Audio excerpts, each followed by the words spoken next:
Before the arrival of the colonizers, the Filipinos already had their own culture and traditions. For many years, their unique systems of belief and indigenous knowledge assisted them in thriving and surviving in their communities. Before the arrival of the Spaniards, the scientific knowledge of the Filipino people had already been incorporated into their ways of life, such as in the cultivation of food crops, the care of animals to assist them in their daily activities, and food production. Early and indigenous sciences were used by Filipinos in preparing the soil for agricultural purposes, interpreting movements of heavenly bodies to predict seasons, and documenting the uses of medicinal plants. Ancient Filipinos used technology in the construction of houses, irrigation systems, and in the development of tools that they can use in their daily lives. They developed technologies for planting, hunting, cooking, fishing, and battling their opponents during wars and tribal conflicts. They also developed technologies for transportation, both on land and waterways, and in creating musical instruments. During the Metal Age, artifacts were discovered in many parts of the country, indicating that the early Filipinos used these tools daily. Their technological concepts resulted in the development of many tools, as seen by the intricate designs of gold and silver jewelry, pottery, and metal tools. Furthermore, trade with China, Japan, Indonesia, and other adjacent nations has altered their lifestyle by allowing technological and cultural exchange. All these ancient practices in science and technology are now considered indigenous science or folk science. The Spaniards carried their culture and practices with them when they invaded the Philippines. They built schools for both boys and girls as well as the concepts of subjects and disciplines. It marked the start of the country's formal scientific and technology program, which is currently known as the School of Science and Technology. Science education in school focuses on comprehending various topics connected to the human body, plants, animals, and celestial bodies, while technology focuses on the use and development of daily household tools. During the Spanish era, living gradually got more sophisticated as they adapted certain Western lifestyles and technology.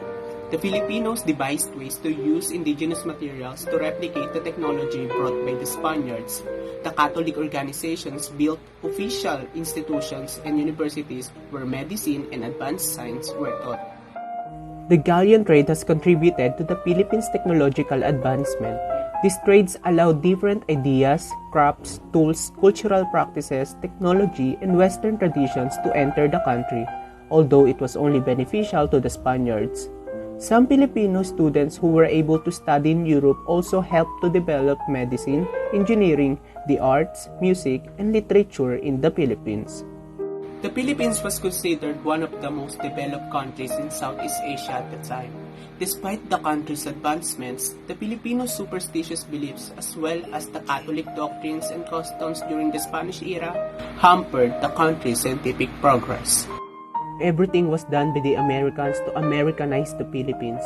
They restructured science education and implemented it in both public and private schools. Americans' ambitions to improve the Philippines' human resources to further their interests is, in some ways, helpful to the nation. As a result, American academics were able to introduce new knowledge and technology into the country. However, World War II destabilized the country's progress in numerous ways. Institutions and public infrastructures were razed to the ground, homes were set ablaze, and many lives were lost. The country had a terrible time recovering from the war's devastation. Although the Filipino spirit to survive and rebuild the country was strong, the country's ability to restore what had been lost was limited. The reparation fund was utilized to construct schools, hospitals, and transit networks, among other institutions and public buildings. The reparation money from Japan was also utilized to create roadways, provide technological training, and improve the human resources of the country. So now, let's move on to the government policies on science and technology. The Philippine government introduced and implemented several programs, projects, and policies to boost the area of science and technology. The goal is to prepare the whole country and its people to meet the demands of a technological-driven world and capacitate the people to be in a world driven by science. Padilla Concepcion reported that in 2015, in response to the ASEAN 2015 agenda, the government, particularly the Department of Science and Technology, or DOST, has sought the expertise of the National Research Council of the Philippines or NCRP to consult various sectors in the society to study how the Philippines can prepare itself in meeting recommend policies and programs that will improve the competitiveness of the Philippines in the ASEAN region. And the NCRP clustered these policies into four, namely social sciences, humanities, education, international policies, and governance. And under this, there are four factors about this. And first, integrating ASEAN awareness in basic education without adding to the curriculum. Second, emphasizing teaching in the mother tongue. Third, developing school infrastructure and providing for ICT broadband. And last, local food security. Second factor is the physics, engineering, and industrial research in earth and space sciences and mathematics. Four factors about this is emphasizing degrees, licenses, and employment opportunities, outright grants for peer monitoring, review of RA 9184, and harnessing science and technology as an independent mover of the development. Third is the medical, chemical, and pharmaceutical policies. And under this policy, there is five factors about this. And first is the ensuring of compliance of drug manufacturing firms with ASEAN harmonized standards by full implementation of the Food and Drug Administration. Second is the creating an education council dedicated to standardization of pharmaceutical services and care. Third is the empowering food and drug agencies to conduct evidence-based research as pool of information. Fourth is the allocating 2% of the GDP to research. And lastly is legislating a law supporting human genome projects. And the fourth policies created by the NCRP is the biological sciences, agriculture, and forestry. Four factors about this policy is first, protecting and conserving biodiversity by full implementation of existing laws. Second is the use of biosafety and the standard model by ASEAN countries. Third is the promoting indigenous knowledge systems and indigenous people's conservation. And lastly, the formulation of common food and safety standards. In the field of education, several science-related programs and projects are created to develop the scientific literacy of the country. Social science classes were organized and special science elementary established in different regions.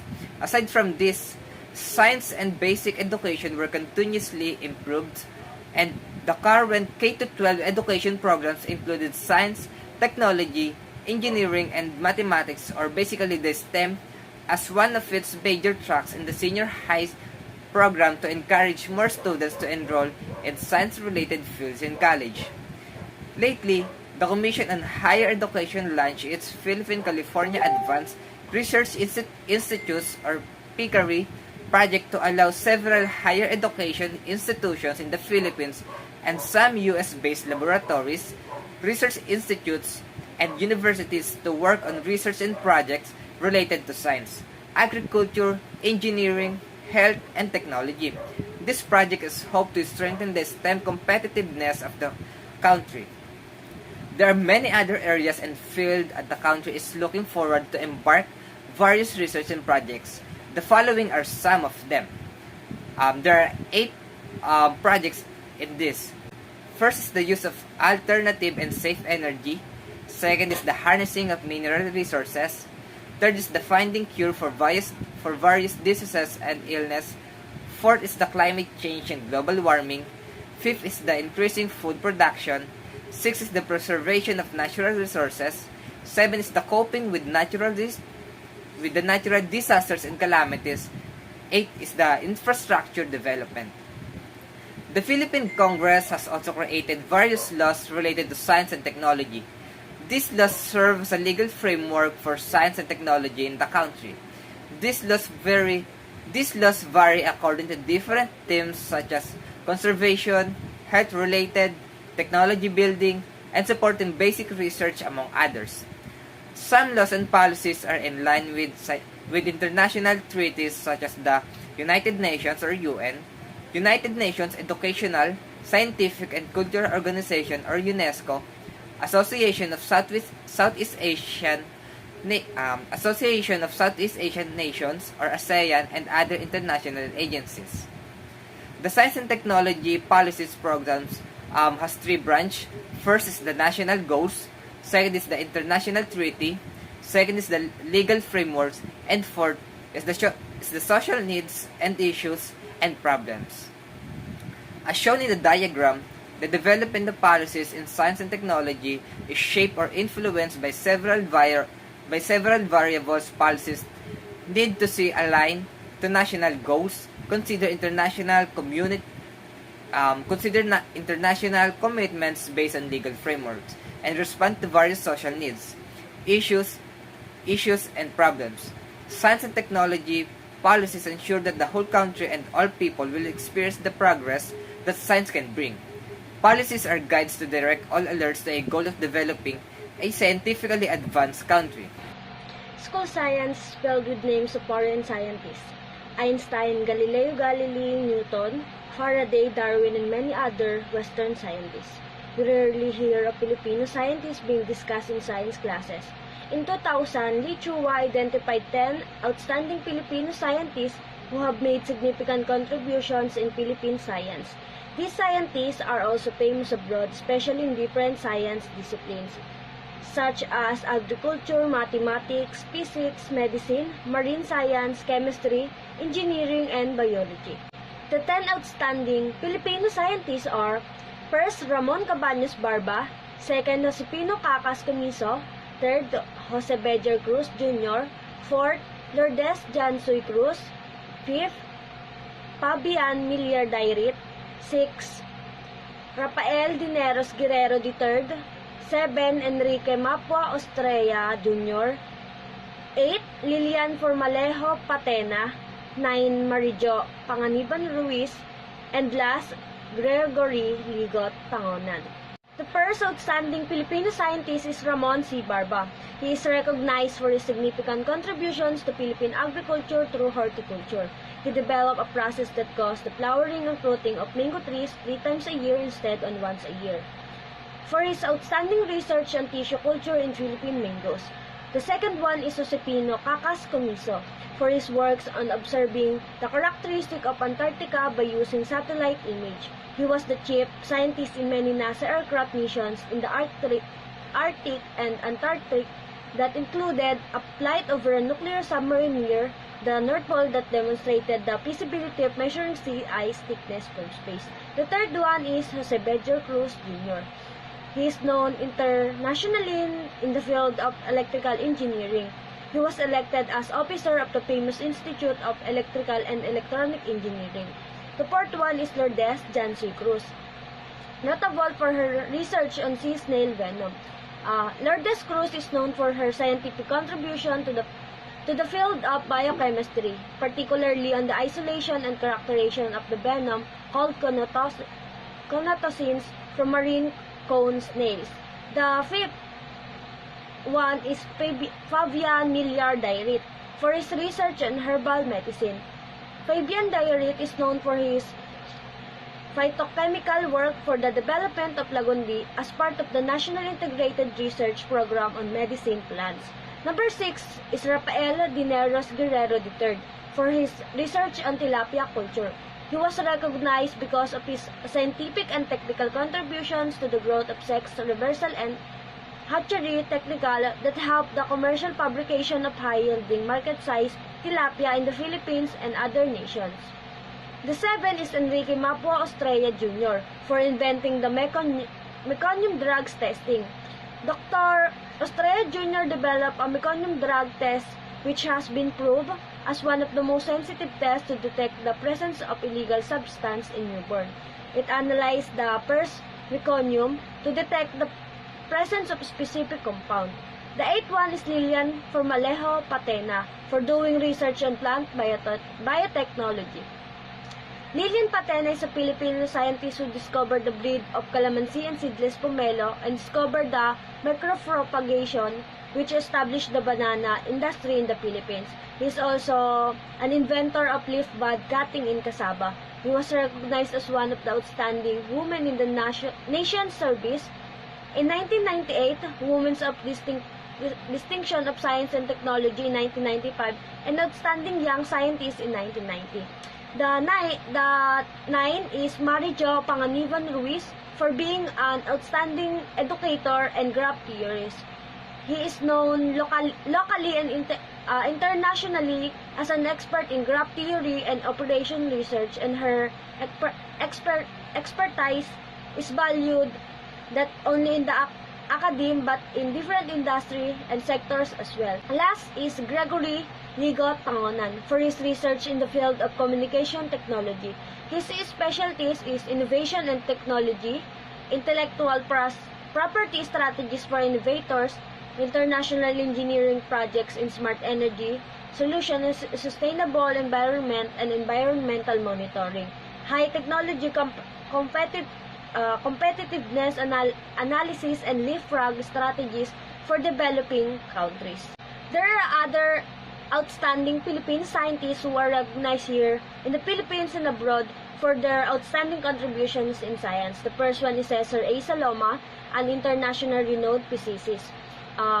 He received the Galileo Galilei Award from the International Commission for Optics in recognition of his significant contributions in the field of optics that were accomplished under comparatively unfavorable conditions. He is the first scientist from an ASEAN member country to receive the Galileo Award. The second is Eduardo Gomez.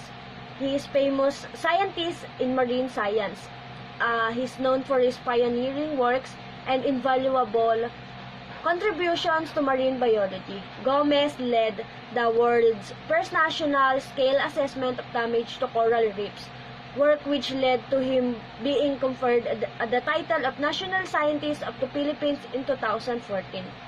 The next is William Fadolina, chemistry and president of the National Academy of Science. William Fadolina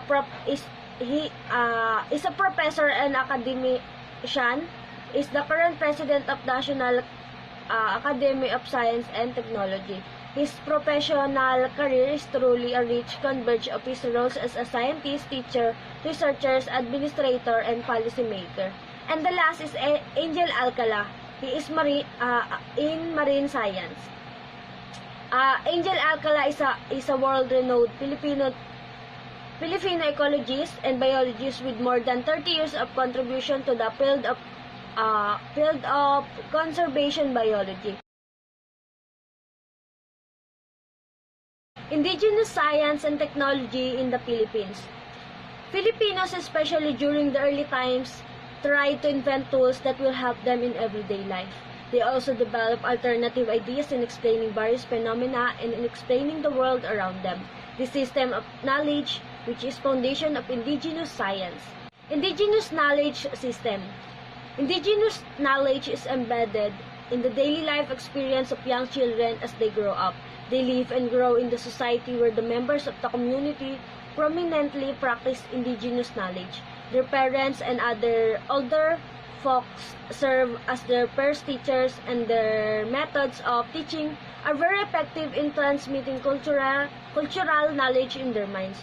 The lessons they learned are intimately interwoven with their culture and the environment. This lesson comprise of good values and life stories of Filipino and their daily life struggles. Their views about nature and their reflection on their experience in daily life are evident in their stories, poems, and songs. Predicting weather conditions and season using knowledge in observing animals, behavior, and celestial bodies, using herbal medicines, preserving foods, classifying plants and animals into families and groups based on cultural properties, preserving and selecting good seeds for planting, using indigenous technology in daily lives, building local irrigation system, classifying different types of soil for planting based on cultural properties, producing wines and juices, from tropical fruits and keeping the custom of growing plants and vegetable in the yard.